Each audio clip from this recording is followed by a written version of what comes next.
From the Dungeons of Morningstar, my name's Clint. And my name's Stretch, and this is Prevailing Strange.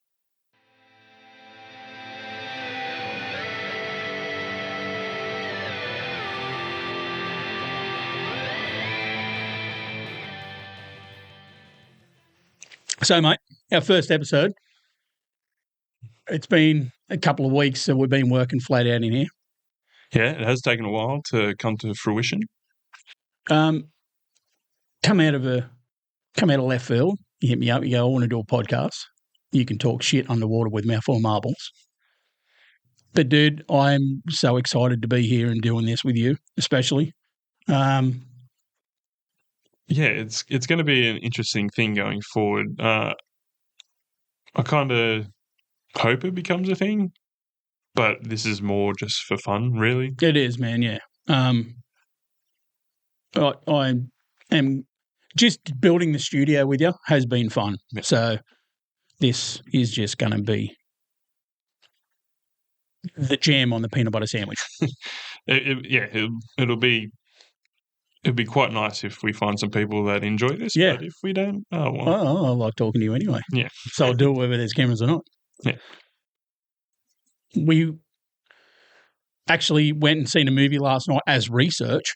We did. We went and seen Captain America: Brave New World. And I'm sure we'll talk about that later on. Talk about that in a bit. Okay. But I don't know, maybe we can talk about what would kind of make us different. Like, we both enjoy pop culture. We both enjoy comics, a lot of the same things, but at the same time, those similarities do differ. I enjoy a lot of things. You have a more discerning eye. Yeah, that's true. You probably like things a little bit more lighthearted, where I'm a little bit more serious. Except Madam Web. I think we both agree on that was a steamy hot pile of garbage. True. I haven't even seen it, but true. You're more DC? Batman, yeah. Love my Batman. I'm probably more of a Marvel fan. MCU over DCEU, absolutely. 100%. Absolutely. Even the worst Marvel MCU shows, movies, shit all over anything come out of DCEU, except for Wonder Woman. Wonder Woman was a shining light. I did like Wonder Woman, the first one. Not 84. That was, again, a train wreck. The longer I go, the more I do enjoy, like, Man of Steel. Oh, dude, I loved Man of Steel. But even Batman versus Superman, to begin with, I thought that was going to be a horrible idea. Yeah. I think the choice of Batman was, in the start, I was like, holy shit, what have they done? Yeah. And then as soon as I heard that voice modulator, when he, on the trailer, he's like, that Funnelberry Butterbar. And I'm like, okay. Yeah. 100%. 100%. But it didn't blow me out of the water. But that whole, do you bleed? Yeah. Oh, dude. It's probably one of the only ones I'd go back and watch. Yeah. Wouldn't touch Flash with a 10-foot pole. I would if they edited it down to where it was just Michael Keaton in it. If it was just Michael Keaton, yeah. I'll watch that 5-7 minutes where he's in it. I'll watch that. Mm-hmm. But no. Yeah. So I guess first we're going to talk about Captain America: Brave New World. Now, are we going to dip some spoilers? It has been out for nearly a fortnight. It has. I'm thinking maybe we might do a little spoiler-free to begin with. Right. And we'll just timestamp it where you can skip forward. And then we'll do like a big professional overlay of like spoilers and shit and like no explosions. I've only got the weekend to edit this, so we do. We'll do a bit of a more in-depth and kind of what happened and what we thought about particular aspects. Yeah. There was one doozy. We'll talk about that later. Okay, yeah. Okay, so Anthony Mackie comes back to play Sam Wilson. Charming as shit. Yeah. I think he's done an excellent job filling that role. It's kind of good to see him, without spoiling anything, kind of conflicted with his role as Captain America. Yeah. And kind of how he has to find his his method of doing things without being a super soldier with powers. He can't be Steve Rogers. No. Anthony Mackie, charming as shit. Can't be Steve Rogers. Can't be Chris Evans. And I like the fact that he doesn't try to be. No, that's right. He's doing his own role. Yeah. His own take. I think Harrison Ford was a fun and great choice to replace William Hurt. Honestly, dude, I think they nailed that. I honestly don't think there could have been a more compelling Thunderbolt Ross, and the transformation into the Hulk at the end, no spoilers, everybody knows this, is for me one of the best Hulk transformations I've seen. Absolutely. The CG was phenomenal. I mean, don't get me wrong, the Mark Ruffalo transformation in the first Avengers, I'm always angry cat. Mm-hmm. And he punches that worm. Leviathan. The Leviathan. Mm-hmm. Awesome. Oh, blew me away. Yeah. And just the whole slow motion of it but for me, Harrison Ford as the Red Hulk looked phenomenal. And it did seem to be a return to form for the CGI in Marvel. Absolutely. It was a pretty star-studded cast with Anthony Mackie, Harrison Ford, the return of some people we're not going to talk about just yet. Harrison Ford can't be cheap. No. Holy shit, that bloke was, for Star Wars, he was in 3 scenes in Episode 7. And I think he got paid like $15 million or something a day. I don't think that's real. I think I just made that number up. I thought it had heart. Yes, absolutely. And enough heart, not fully heartfelt. It had the cast. Yeah. And had some sensational action. Oh, dude, yeah.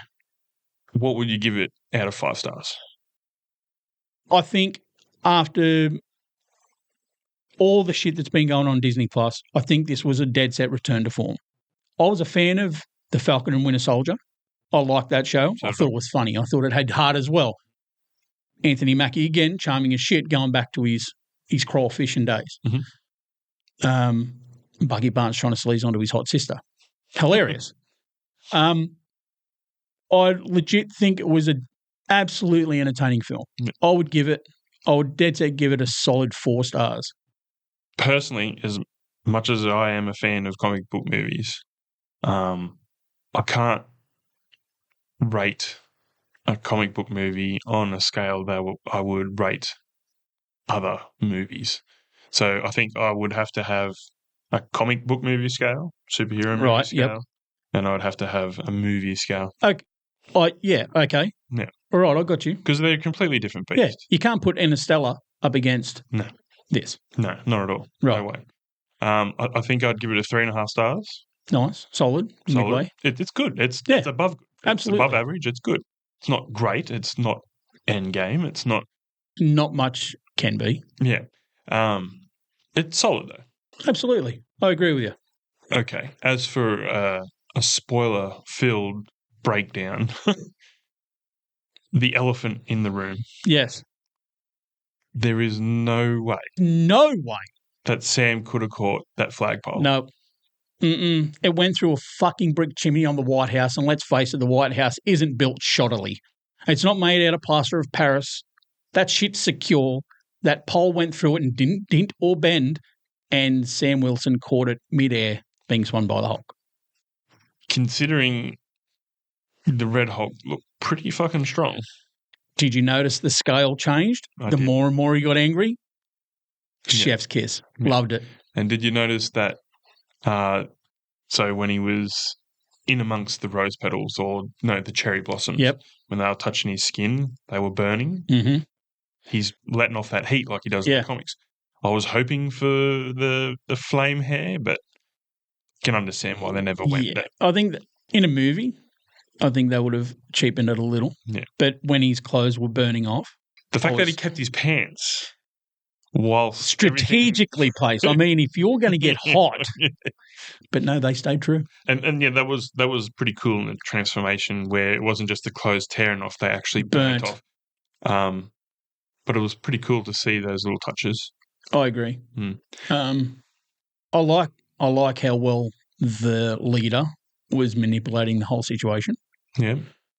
Speaking of the leader, I think some people were disappointed he didn't have the comic book accurate big brain on him. Not me, man. If it was, I would have been just sitting there going, Megamind. Like, it just would have put me in that whole, Will Ferrell should have been this guy. Yeah. No, I did appreciate it, especially because it was a throwback to the Incredible Hulk. Yeah. Edward Norton's foray as the Hulk, the Incredible Hulk. At the end where the leader... Didn't he get knocked down onto the floor and then the Gemma started dripping into a wound on his head? Oh, yes, that might have been it. It's been a minute since I've seen it. So he got thrown to the floor during the Hulk foray at the university, and as he's hit the deck, he had a big wound on his head. Right. And it started leaking in, and you just see him, his head starts going... Yeah, it started like bubbling. a gremlin. And he just smiled at the camera, and that was it. Yeah. When he was in the dark and the cat's eye thing. Yes. That's pretty cool. I did enjoy that. Yeah, I can see why some people who maybe are especially big Hulk fans and therefore his roster of villains they're fans of as well. I can see why they'd be upset by that. But I think it worked perfectly for what the MCU was working with. I liked that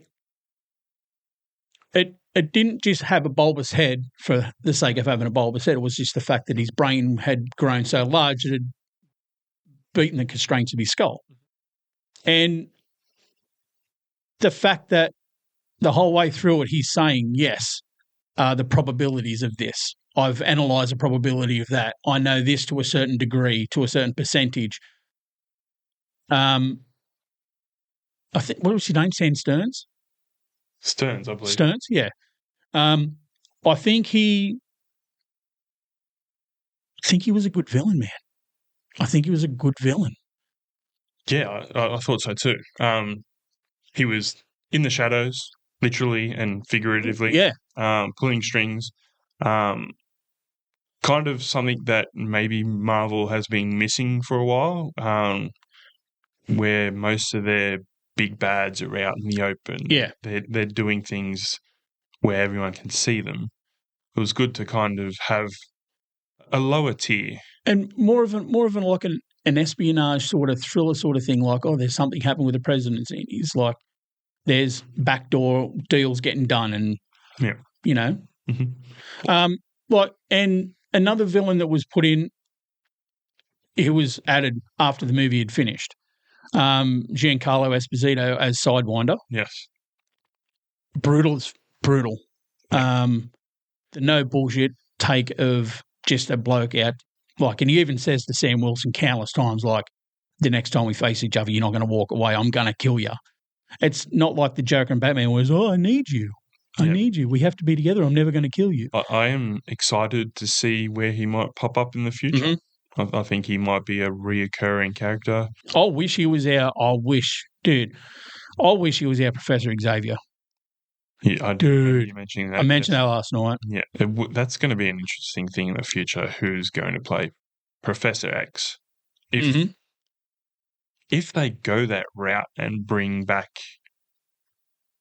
that cast, or whether they try and introduce a whole new slate of X-Men without Professor X. Well, I think it's going to Battleworld. We're definitely going to have to, if we do go to Battleworld in Doomsday. Mm-hmm. I think if we do that, I say we, like we're going to direct it. We're not, guys. We're not the directors of Doomsday. We're going to watch it though. Oh, I'm going to watch the dick out of that movie, dude. I think you're going to have to bring back the whole old X cast, the ones that are still here. Just for fan service. Yeah. And just for service to them actors, whether it's the McAvoy cast or whether it's the X1, X2, X3 cast. I think you're going to have that connection to bring them forward because they've earned their stripes, dude. I think there was 4 Dark Phoenix sagas movies, was it? Like First Class, Apocalypse, Dark Phoenix. Was there a second one in there? Days of Future Past. Days of Future Past. How could you forget that one? I love that movie. That was so good. So 4. Yeah. That's just one of my favourite Days of Future Past. The opening scene? Yeah, dude. So, yeah, where the Sentinels are coming through and killing everyone, dude. Mm. Sensational. So the four of them, they've had the same amount of movies that the X-Cast have had. Yep. Maybe more. Yeah, they have, because there was only X1, X2, X3, and then there was X-Men Wolverine. Yeah. So they've had 3. The new cast have had 4. Yeah. Now, the old cast did come in to, like, Days of Future Past and that. Of course, you'd have to. But I think you're going to have just to give them, say, hey, guys, you basically started this. It was Blade and the X-Men movies that actually gave everybody an idea that a comic book movie could actually succeed. Yep.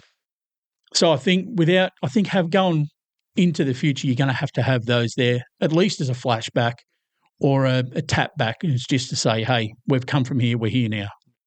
Well, I think they're some of the biggest fan favourite moments. Like, absolutely. Think about Deadpool and Wolverine when Chris Evans turns up as the Human Torch. Sensational. Bro.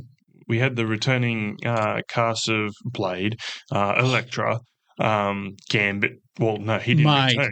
That was another meme. Do you know do you know how long he's been campaigning to be Gambit? Over 10 years, dude. Yeah, wild. And he finally did it. Yeah. And it could work. It could, absolutely. But what I mean in meme-wise, he never actually had that role to begin with. They brought him in off, like, the love of the fucking character. Like, it was the fact that he'd campaigned for it so long. Yeah, well, he was Ryan actually Reynolds. Yeah, he was actually slated to write, and he was going to have a directing partner for the Gambit movie. Yeah. And then he had to go off and make, while they greenlit the Gambit movie, G.I. Joe: The Rise of Cobra came out, and he'd signed on to do that. And like, we're filming this, and he's like, shit, and they're like, no, we've got to do it now. X-Men Wolverine is now. We have to do it now. So he's like, I've already signed on for this G.I. Joe movie. So he got replaced by Taylor Kitsch. Right. So that's how long this goes back. Mm-hmm. He was Gambit back then. Yeah. And it was just Ryan Reynolds tapping him on the shoulder and go, bro, you deserve this shit. Come and play. Yeah. And he played. Sensational, dude. The comic book accurate costume alone was perfect. The fact that he couldn't move his head was quite hilarious. Batman didn't do it for 20 years, bro. Oh, that's true. Even like if I do a tattoo on the neck, I literally say you're going to be Batman for the next 2 weeks because you can't move your neck. Mm-hmm. Fan service, dude. We're the ones paying the tickets to get in. Fucking show me some shit I love. Yeah, absolutely. That Wolverine costume. You go back before of Iron Man. No one had comic accurate. No. There was nothing. No. They had black leather. They were bikers. They even made fun of it in the first X-Men movie. Yeah. What do you expect me to wear? Yellow spandex? You put Hugh Jackman in that yellow costume, you've sold me a ticket already. Yeah. You put Wolverine in that movie, you've sold me a ticket already. Fan service. Yeah, absolutely. You bring these old characters back that we love. John Krasinski as Mr. Fantastic. Another meme casting, basically. Yeah, exactly. That's what I call them, meme castings. Yeah. But, when he turned around as Mr. Fantastic. Mate, and he looked so good. Even Black Bolt in that movie. I love Black Bolt. Yeah. When he's got Doctor Strange in front of him and he's like, everyone just sort of covers their ears. And then he just like speaks and then Doctor Strange just disintegrates. Yeah. Bro, finally I can, like, I'll watch The Inhumans. Yeah.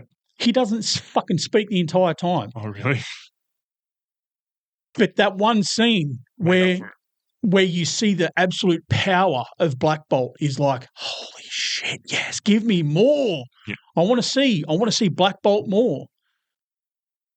So, yeah, when we were talking about the Illuminati last night, I'd love to see some more Illuminati brought into the other ones. Whether it's that version of Black Bolt or not, I want to see some more Black Bolt.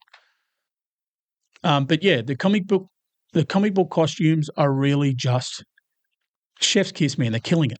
It's shown that it can be done. Yeah. Like, as ridiculous as some costumes are, it can be done. Yeah. And it pays off. Polka Dot Man. He wore a fucking polka dot costume, dude. But when that motherfucker was throwing polka dots at people and they were exploding, yes, Yeah. Peacemaker wearing a toilet seat as a head. Killed it. Another thing I was surprised about was Sabra. Yes, dude. That was cool. Like, I never thought we would get any more Red Room Widows. Yeah. And to see just another one pop up happens to be in American government. Yeah. And again, that hallway fight scene that they're in, spoilers, throwback to the original Black Widow in the Iron Man movie. Mm-hmm. Dude, killed it. Loved it. Yeah. Give me more fan service. Yeah. We're the ones paying the tickets. Yeah. Fucking why not? Yeah. Loved it. Yeah. Absolutely fantastic. It was good to see Isaiah Bradley character come back. I love his character. Yeah. I do. The introduction of adamantium. Okay. I was a bit befuddled at the fact that they've mentioned adamantium here. It's messed up my timeline. Mm-hmm. At the moment, they're just acknowledging adamantium in 2025. Yeah. In the 70s is when Wolverine was getting experimented on with adamantium. They would have had to have learned how to refine that earlier than the 70s. Mm-hmm. Because once adamantium is in solid form, the comic books tell us that it can't be unrefined. You have to actually find it in its liquid form and then forge it into a solid state. Well, they called it the raw form in this. It's raw form. Right, okay. So it can be refined down maybe. Mm-hmm, refined and worked. I am kind of curious whether this will be the kind of introduction, advent of a younger Wolverine. There's been rumours, fan castings of Daniel Radcliffe, Taron Egerton, yeah. A few younger gentlemen. If you could cast any Wolverine, who would it be? Yeah. For me, I've got two. Yep. Daniel Radcliffe, fucking give him some roids and jack him up a bit. But even then, that muscle suit of the yellow one in Deadpool and Wolverine was sensational. Mm-hmm. Pump him up some muscles, it's fine. And Zac Efron. See, I like Daniel Radcliffe because he's a little bit shorter. I agree. He does, but as we've seen, a comic accurate Wolverine is quite short and petite. I don't know if he's petite, but he's short. He's a short king. Yeah, he's definitely a short king. He's a little nugget, I think. Zac Efron's not overly tall. He's not short though. He's not. He's a little bit shorter than Hugh Jackman, which is not Wolverine accurate. Mm-hmm, mm-hmm. But yeah, Daniel Radcliffe can act, dude. I've watched him act as a dead body. I haven't seen it. I've seen the Swiss Army Man. Yeah. Daniel Radcliffe playing a dead body. Killed it. Killed it. What a bizarre role. He's had some bizarre roles since Dude, Harry Potter. Guns Akimbo. Have you seen Guns Akimbo? I've seen bits of it. I haven't watched Dude, it. He's got guns attached to his hands that he can't get off, and it's just him running around in a bathrobe. Speaking about Daniel Radcliffe and Harry Potter, did you see that John Lithgow has been cast as Dumbledore? No. In the TV series. He's American. That I did think that to begin with. Yes, sacrilege. But he does have a bit of an accent. Oh, that was terrible. Cut that. Nope. Shit. He does have a bit of an accent though. Like, yeah, he has a twang, maybe a quality about his voice that could probably lend to a British accent pretty well. Not overly old. If you have a look at our Dumbledores of the past, they were quite old when they were cast in the role.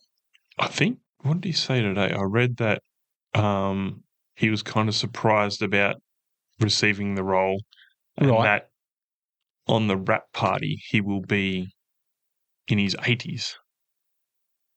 He's pretty old, dude.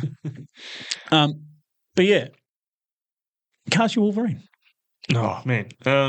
Fuck. Okay, here we go. Remember when we went and seen Kevin Smith at the Opera House? Yep. And it was literally, mm-hmm. This is what it's going to be like. Yeah.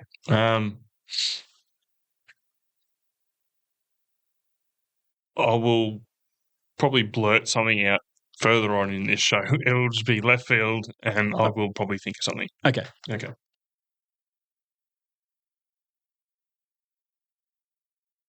A slate of new movies and television that is coming out this year.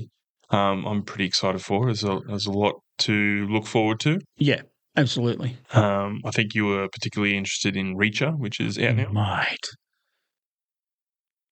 Oh, dude. Please. Oh. Mr. Gunn, if you're watching this, please cast him as Batman. I want him as Batman. I need him as Batman, dude. He's a big dude. There's a dude in this new season that towers over him. I think I've seen the shorts for that, yeah. Jesus Christ. Yeah. Reacher is a show that just keeps giving. Second season was a bit slow. I wasn't a fan of the whole team up, but it was still good. How does it keep on giving? He's a very straightforward character who, if there's something in his way, he's going to kill it. Because he's a big dude. He's a psychopath, a true blue psychopath, to the literal thing where if there's someone trying to kill him and he has the drop on them, he's not going to try to knock them out. He's going to shoot them in the back. It's me or him. That's specifically it. Yeah. He was in the armed forces. He was in the army. And he don't give a fuck, dude. He will literally take anyone out that's going to get in his way, hurt his team or hurt him. Yeah. He doesn't give a shit. And when he works with cops and the cops go, "Why is there a dead body?" And he goes, "Oh, he was in my way." There's a scene where he's putting 3 bodies into the boot of this car. Yeah. 2 of which he killed.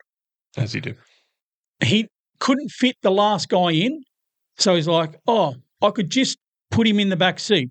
No. He just drops an elbow on old mate's knees and folds it backwards on itself. Cool. And then a cop asks him, she's like, "What happened to his leg?" And he goes, "Oh, no, I did that after. He wouldn't fit in the trunk." And a cop says to him, "Ever since you've come here, there's 4 bodies." And he goes, "Well, actually, there's 7. You just haven't found the other ones yet." It's like just phenomenal. Yeah. And eye candy up to the tits, dude. This guy with his shirt off makes me want to turn. I am serious. You are wearing a pink shirt. Alan Ritchson, dude, with pride. Alan Ritchson, holy shit, dude. Now, season 1, massive dude. You see him and you look at him and you go, "Holy shit, you are incredible. You Adonis, you dead set specimen." Yeah, right. Right. Season 2, he put on 20 kilos of muscle. 20. That's pretty big. And I have seen that. So the movie, the Reacher movie, who played Reacher? Tom Cruise.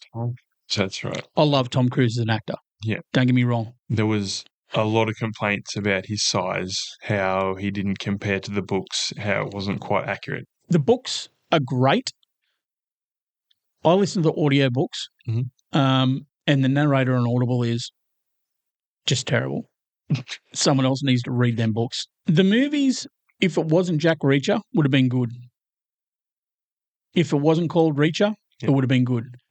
In the books, in the very first chapter, in the very first interaction with any human, they go, "Holy shit, are you a mutant?" You are the biggest human I've ever seen. It is said countless times in every book. Yeah. Not just the first book, in every book that come out after it. Everyone alludes to the size of this man, that he doesn't blend in, that he is jacked beyond all recognition, and that he could crush people's heads with his hand. Tom Cruise can't do that, dude. Like, he was a tall dude when he played Aquaman in Smallville. He was a big dude in Aquaman and he was 19. Yeah, and he's worked on that physique. Just a little. A little. Maybe with some pharmaceutical enhancements. Just maybe. Definitely. Most definitely. So it's on Amazon? It is on Amazon, yeah. Amazon. Absolutely incredible. 3 episodes out currently. Well, 4 now. The other episode dropped yesterday. Right, there you go. 4 episodes on Amazon now. I thoroughly recommend it. It's no Ted Lasso, but I thoroughly recommend it. Right. Daredevil, Born Again. Yes. Yes. Yes, please. Comes out on the 4th of March. Dude, 3 days. Day after this airs. So we'll be talking about that on Friday. I think so. Because I think they're going to drop 3 episodes straight up as well. I am excited for this. I'm much excited. The original Daredevil series on Netflix was, I think, a game changer. Top tier. And now that Marvel has it back, the slate of characters or villains that seem to be appearing, just judging by the trailers, looks incredible. Yeah. We have White Tiger, we have Muse, Kingpin, and the return of the Punisher. I'm not well versed on the Muse. Oh, sorry, Muse. I'm not well versed on that character. I think he's only a relatively new character. Yeah. John Barenthal is a Punisher. Charlie Cox is Daredevil. Mm-hmm. I'll take whatever you give me. Dude, I honestly don't think you could have cast anyone better as the Kingpin. Prove me wrong. Oh, no, he's great. Yeah, sensational. Bro. 100%. The brutality of him in that first season of Daredevil, where he's smashing old mate's head in that car door. Mm-hmm. Holy shit. I am interested, now that it's with Marvel, if we're going to have the grit that Netflix had. Yeah. Are we going to see the return of the choreographed one-shot fight scenes again? Hallway fights. Hallway fights. Insane. Yes, it's going to be quite interesting to see where this all goes. Whether they try to kidify it, you think? Because they haven't done an R-rated TV show. They always shy away from the heavy violence, even with Secret Wars, they just went more towards espionage. Captain America, Falcon and Winter Soldier. The violence was very toned down. Yeah, there doesn't appear to be any kind of rating on it yet. No, I haven't seen nothing. But the one thing that I wanted was the DD on his chest. Mm-hmm. Give me the DD. I know he's Daredevil. He's in his red outfit, even when he was in the black ninja mask and shit. Yep. I know he's Daredevil, but again, bring it back to fan service. I want to see that DD on his chest. Mm-hmm. Did you see in the trailer the cowls? Mm-hmm. The mask? He's got the yellow one that he wore in She-Hulk. Love that. Mm-hmm. I love that outfit. I thought that was really good. That little touch on what they did with the comics. Highly look forward to Daredevil. Yeah. Considering the whole cast is coming back, I don't know whether they got the same showrunners or directors coming back. I haven't really read into that. No. But I don't think the cast would have come back if they were going to water it down too much. Although Marvel probably backed up the money truck. Yeah. It could be anything. Yeah. I am interested to see. Personally, I liked Jessica Jones. The show. Dude, the villain for me was probably the best villain in the Marvel TV shows ever. The Purple Man, yes. Yeah, loved him. I would be interested to see her return. I could take or leave Iron Fist. No, we'll leave Iron Fist. He can fuck off. Denny Rand can suck a fart. No, not Denny Rand. I'll take Iron Fist. Don't give me that dude. Yeah. I did hear there was a lot of problems when they shot that he wasn't reading the script and he didn't do any training. There's so many other martial artists out there, like Western martial artists out there that could have nailed that role. Yeah, get a martial artist in that role. He's a fucking martial artist. Yeah. He defeats a dragon. Why didn't we see a dragon? They probably didn't have the budget. Even in the Defenders. Mm-hmm. Oh, there's a dragon underneath the city. Where? Mm-hmm. Show me. Nah, we're just going to talk about it. I'd like to see Luke Cage come back. I thought he was a good Luke Cage. Phenomenal Luke Cage. Mm-hmm. When you see him in the Power Man outfit with the chain and the yellow shirt and the cuffs, I'm like, yes, sir. Yes, sir. Very cool. Yeah. I enjoyed the low-level or street-tier character that has a decent power set. Yes, sir. Where a lot of street-based characters are just normal people in costumes doing extraordinary things. The Defenders slate, I did like the street level shit. Like Jessica Jones, she's just got super strength and he's pretty much invulnerable. And attitude. Alcoholic as fuck. Copycat, she had nothing to do in that show. She was just a reporter, basically had nothing. Luke Cage was phenomenal up until that last episode. You're giving me a villain in grey track pants, man. That's Rocky Balboa from the 80s. I don't want to hear about it. It was trash. 100%. Luke Cage, though, walking into that slum house and just getting bullets unloaded into him and his shirt going to tatters. Because let's face it, shirts aren't bulletproof. His skin was bulletproof. And seeing the shirt disintegrate and just seeing that fucking gorgeous skin under there, dude, just reflecting bullets. Holy Jesus. And he's handsome as shit. The next thing, Andor Season 2. Now, I'm going to pay ignorance here. I've seen half of Season 1 and loved it. Loved it. I loved that it was a slow burn. I loved that it wasn't all action-packed. I loved that it was a dude trying to find a way to making it work. It's something that prequels fall into, like you know what's going to happen. But this was a prequel that you didn't know what happened to Andor. You had no idea what he was up to before Rogue One. I'm all for it. Oh, it is quite honestly one of my favourite Star Wars installments. Yeah. And the fact that it doesn't have any Jedi and Sith in it. Love it. Is fantastic. Do they mention a Skywalker? No. Fantastic. Can we move on from the Skywalker? Please. Don't get me wrong. Seeing Luke or Vader show up at the end of them shows and just the green glow, I cheered. Yep. Abso-freaking-lutely. Why wouldn't you? 100%. But there's so much galaxy out there, man. Yeah. And it just proves that you don't have to have this mainstay, these three characters. Yeah.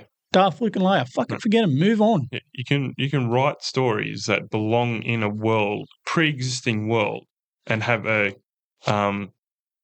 story that is both compelling and entertaining. The fact that this next season, it is reported that the last episode kicks off right at the beginning of Rogue One.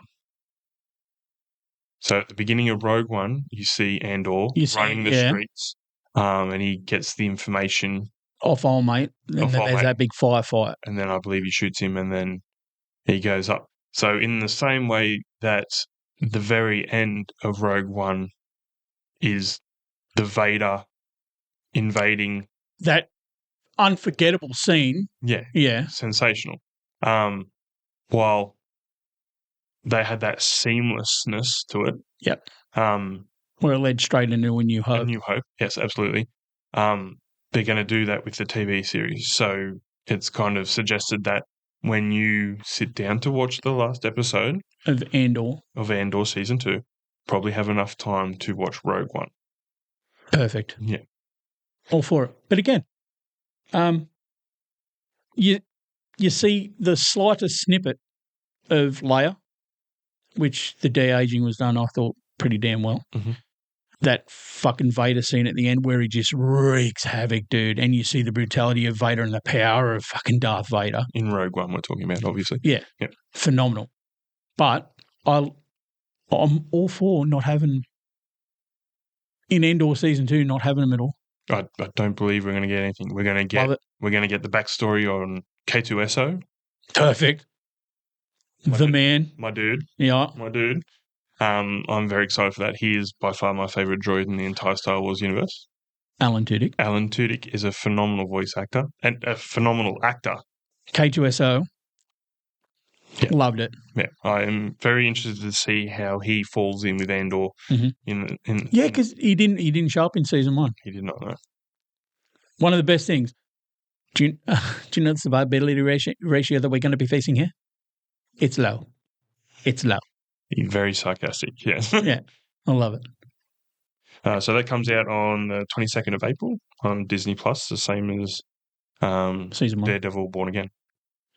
The next Marvel movie to come out, the Thunderbolts, with the little is it an asterisk? Is it an asterisk? It is an asterisk. It is an asterisk. We don't know what the hell that's about, but apparently they're going to be the Avengers. I think they're getting put forward as a Avengers stand-in until we get the new slate of Avengers. Yes, potentially. Just pissing in the wind here. Thunderbolt Ross, were they his hit squad? Well, he is incarcerated right now, and it looks like the Thunderbolts are trying to work some kind of angle on the government to potentially clear their names. Yeah, which confuses me again. If he's a congressman, I think you'll find he might be a handler, kind of like Rick Flag for the Suicide Squad. Yes. Yeah, okay. All right. But for anybody listening that isn't familiar with the Thunderbolts and maybe doesn't want any potential spoilers, maybe close your ears for a minute. It looks like the big bad is going to be the Sentry. Now, you mentioned Sentry last night. Mm-hmm. His name is actually Bob. Robert. Yeah. The bloke who's playing him is Bill Pullman's son, who was also in Maverick, and his name in Maverick was Bob. There you go. So in the comics, the Sentry is a pretty interesting character. In kind of later appearances, he seems like he has forgotten who he is. He starts remembering the fact that he is this being who shines or can glow or has the power of 1,000 exploding suns. And it was actually experimented on with the super soldier serum as well. There you go. He's a powerhouse. He's basically Marvel's Superman. But he has two sides. He has a good side and a dark side. The Void being the dark side of him. And the reason why nobody remembers who he is he did a Doctor Strange That's right. on himself. Yeah. Made everyone forget, including himself, who he was. So it looks like, just from what I've seen from the trailers, that the Void is going to take over and make a lot of dust splats. That, for me, seeing that, the pointing and then the dust shadow on the floor, what an incredible visual. I like it. Looks so good. Aesthetically, it looks so good, dude. Mm-hmm. It was just like, there's your dust on the floor. Yeah. It's going to be an interesting thing to see how these Thunderbolts, who are basically a bunch of super soldiers, a chick with some guns, a chick that can phase, are going to fight somebody who can pretty much turn them into dust and fly and has super strength. Are we going to get a Red Hulk in? Well, how else would you defeat the Sentry? Unless you come up with a, hey, Sentry, we're your friends. And he goes, my God, you really are. And they hug it out.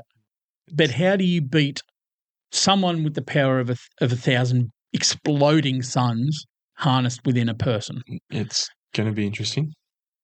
Now, we have seen Yelena cop an explosion in the face in Black Widow, and she survived, didn't even burn her eyebrows off. So she might be impervious to explosions. And she might not know about it. Yeah. But I don't know. From what I've seen, I'm excited to see what they're going to do. I think there's a lot of misdirection in the trailer. I don't think the director of Thunderbolts has done anything of note previous to this, but in saying that, neither did John Watts before he done Spider-Man. And Spider-Man is, I think, that whole trilogy that they've got over there at Sony was the best than anything outside of Marvel's ever done. Oh, 100%. And like he'd never done anything big budget before. Nope. I think he's only done Wolves with George Clooney and Brad Pitt since. Right. But I want to give all these. You don't always have to have a fucking Christopher Nolan to direct these big, epic, fucking entertaining comic book movies. No, that's right. You need to give some other people a chance, a shot. Absolutely. Yeah. And like I just said, like John Watts nailed it. Mm-hmm. Like them 3 Spider-Man movies are fucking incredible. Yeah. But then you've got the actors that are in it are charming. Like I love the Red Guardian and the Elena relationship. Hilarious. The back and forth in Black Widow was sensational. Yep. And I'll watch that motherfucker do anything. Everyone slams his Hellboy. I loved him as Hellboy. The movie wasn't strong, but his portrayal of him was sensational. He's not my favourite Hellboy, but he was a good He's Hellboy. no Ron Perlman, dude. Yeah. Fucking Jesus. Ron Perlman. Put him in the costume again, I'll watch that. Did you see he said he would come back for Del Toro? Dude, he was campaigning hard before they released that. Twisted Man one. Fuck that. Don't even get me started on that. Didn't even watch it. Dude, it's a fucking Z-grade movie. It's so bad. Dude, I watched the opening probably half an hour, and I'm like, how can this get greenlit? And they couldn't give Ron Perlman and Guillermo del Toro some money. It's a shame. Because like Guardians of the Galaxy, Hellboy was a very acquired comic book. Not a lot of people heard about it before Ron Perlman and del Toro picked it up. Mm-hmm. But like Guardians, James Gunn fucking killed the Guardian. Guardians of the Galaxy is still, in my opinion, the best trilogy in the entire Marvel universe. You talk about, what about the Avengers? No. Avengers 1 weren't good. Them costumes were terrible. Avengers 2 Age of Ultron, don't even get me started. Didn't hate it, but yeah, I get what you mean. It doesn't compare to Guardians. No, Guardians. And everyone's like, he puts his wife and his brother in everything.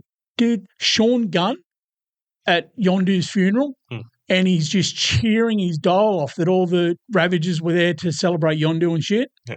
Mate, tip of the hat. Mate. Yeah. So much emotion in that show. So much emotion in that movie. The fact that at the end of Guardians 3, we didn't see the love interest of Gamora and Quill, sorry. Yeah. They didn't reconnect. They went their own ways. You could have played off on that and go, everybody gets a happy ending. No, it was perfect. It's what they needed to do. And they're like, Drax, you found who you are. You're a dad. Mm-hmm. You're not a destroyer. Yeah. Dude, come on. I'm getting goosebumps of this shit. It had no right to be as good as it was. Yeah. They would fucking D-list characters in a Marvel franchise that no one had heard of. Yeah. Everything down to the soundtrack was perfect. Absolutely.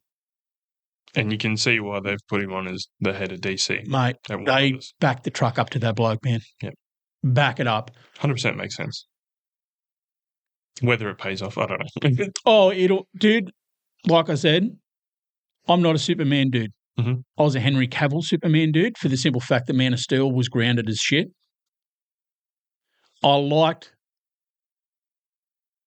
the humanity of it, even though everyone's like, he killed Zod at the end. I liked that. Yeah. For the simple fact that it just shows how conflicted he was after he'd done it. Like he sat there and screamed and had no idea what to do. If you're going to watch a mother and a son die, what are you going to do? Are you going to go, no, Zod, I'll lock you up. It'll be okay. No, you're going to do whatever you can to stop it from happening. Do what you need to do. That there, I loved Man of Steel. If Zack Snyder didn't shit the bed with BVS and then fuck with Whedon, destroy Justice League, I think it could have been a good thing if he had more time to flesh out, because let's face it, everyone was slamming Jason Momoa's Aquaman and he was a saving grace. And now he's Lobo, motherfucker. Jason Momoa's Aquaman in Justice League was sensational. Sensational. Edgy, funny, handsome. And I loved that he had his Islander tattoos on display. Loved it. DC's Thor. Yeah. Esque vibes. Very, very. So what did mean okay. is the Aquaman movies where you hated those. I did. I love those. No. Yeah. I think with a comic book movie, you need one of two things. You need depth or you need variety. Depth being what usually happens in like the origin stories. Right. There's a driving force, something that happens, something tragic, something that forces them into this lifestyle, the heart of a movie, a comic book movie, or variety, which you usually get in sequels or like the team-up movies, where it's an ensemble cast. They all have different roles, different emotions, and they all kind of play off each other. I think you need to either have one of them. They're not mutually exclusive. You can have both. Right. Like Guardians of the Galaxy has heart, has an ensemble cast, has variety, has lulls, has the downs. Iron Man 1 had... See, that's what I was about to ask you. Had the heart. Where? Okay, he didn't have a heart to begin with, but it had... Sorry, not the heart. It had... Iron Man 1 had depth. Can you elaborate on the depth of Iron Man 1? So he's obviously put in a fucking hard place when he's in that cave. Yeah. He was a playboy, doing a whole lot of bad shit, selling weapons to a whole lot of bad people. Agreed. They put him in there. He gained some humanity. I'm not saying he ended up being the Iron Man that changed shit at the end of Endgame. No, I agree with that 100%. Like his relationship with Jensen in that cave and the way he ended that, and he's like, hey, I want to go. I miss my family. I want to go. I think that was a catalyst to where we see Iron Man at the end of Endgame. That's right. He changed. It gave depth to this character. A kind of character that didn't have depth had depth at the end. It's an origin story. Right. That has depth. We didn't get an origin story with Aquaman either, did we? No. He was thrust straight into it. That's what I'm getting at. Okay, I feel you. It was a solo movie. But we didn't. Yeah, you're right. Okay. There was no real variety. Okay, you had Mara, you had the Atlanteans. Yeah. You did have some. But visuals were fantastic. Sure. It was eye candy to look at. Very. But because it didn't have that variety, in my opinion, and it didn't have that depth, I think they were leaning into the funny side of him, where he lost that kind of edginess and there was no real kind of motivation. The motivation for him to step up was very superficial. But it was more off screen too. It was more off screen in the fact that, oh, your mother died. This is, your mother wanted more for you than this. And you don't know that. She apparently died off screen. You didn't get to meet her much at all. That's right. It lacked. Fuck, now you pointed it out. I want not enjoy Aquaman anymore. Stop it. It's depth or variety. You can have like a popcorn flick with a whole heap of funnies and just a whole lot of action and still enjoy that. But I just realised that they kill all of Aquaman's lovely people off camera. Another reason to hate it. Shut up. Stop it. You're pointing shit out. No, stop it. Yeah, it just never sat well with me. Okay. So The Flash. Oh, fuck, what do we keep talking about this? It had potential, man. It had depth. It did, dude. It had so much potential. And it had the variety. And it also had a fucking criminal in the lead. Well, yeah. But, I mean, putting his parts aside. It's his current. He did it 2-3 years ago. I did like his Flash character in Justice League. He played well. The hyperactive with others. Yeah. He had that variety. Yeah, gotcha. But also the depth of him going back and trying to bring his mother back. Yeah. There's that. Where it shat the bed was the fucking special effects. They were laughable. It could have been great. Half of it looked like a game cutscene. What was that thing where at the end where it was just the circle upon circle of scenes? They give it a name. Anyway. Colosseum of Time or something like that. So we have footage of Henry Cavill as Superman.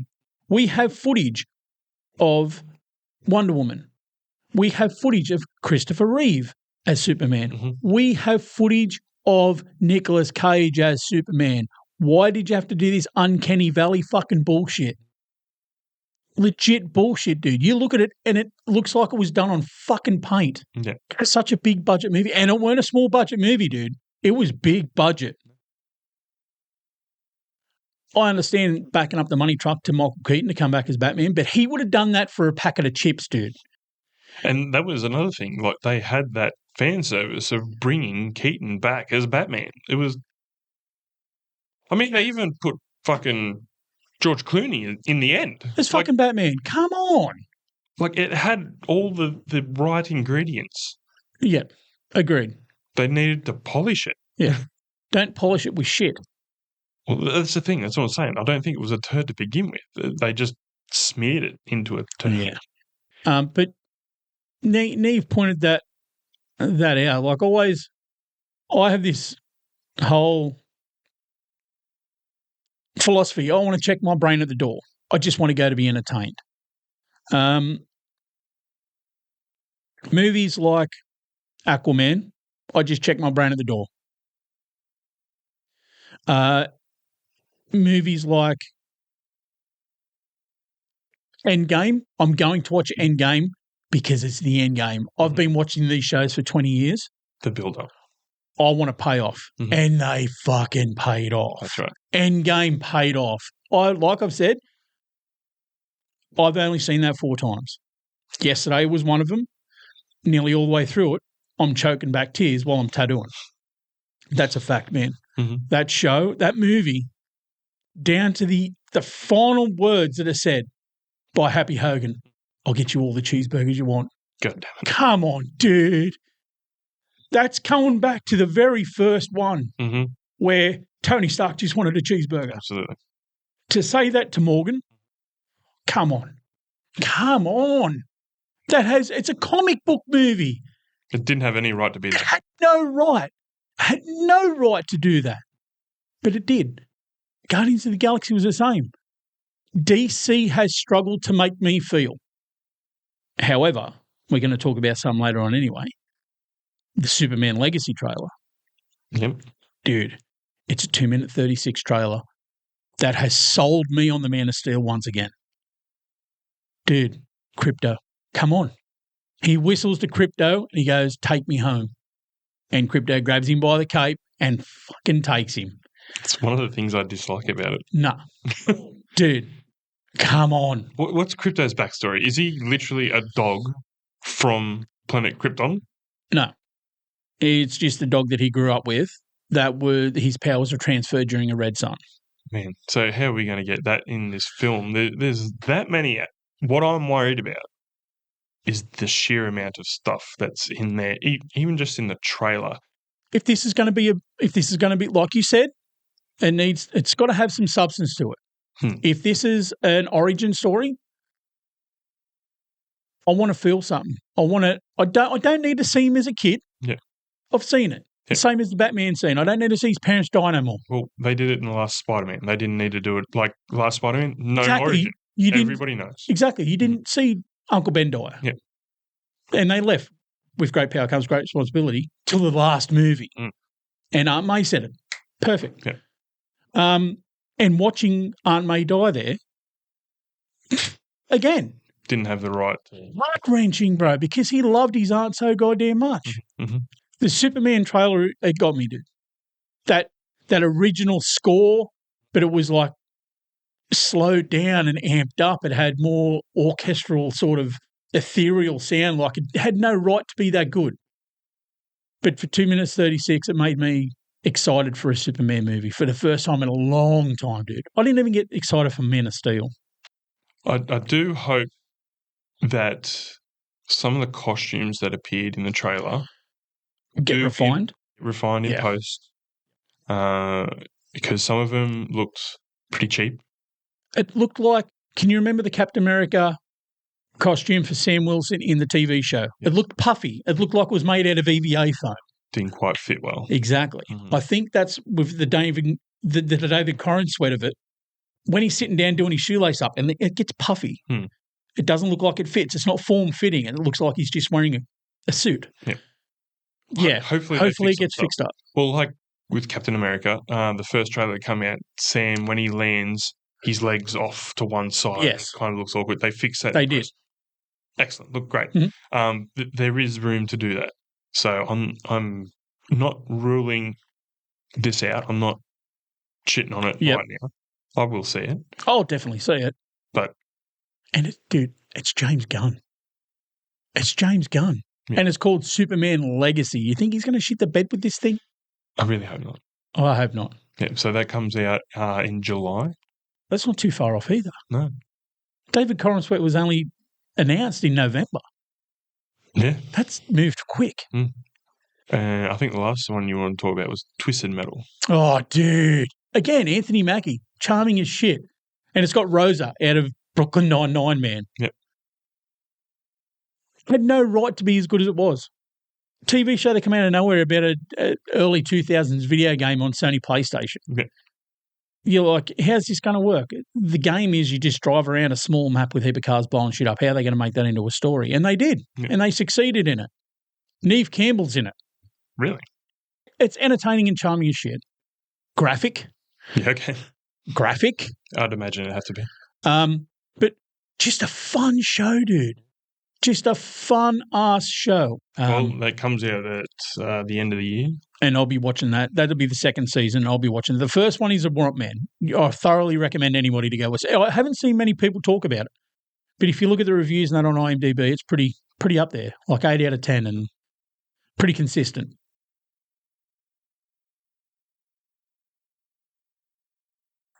And, well, with that, we might leave it there because we're running out of tape. Exactly. Yeah. Not tape.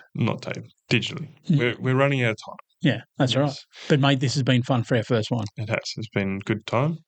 Hopefully we can streamline it a bit more in the future. But no way. This was sick. It was fun. And I hope other people had fun listening along. Yeah. And we'll catch you next Monday. Peace.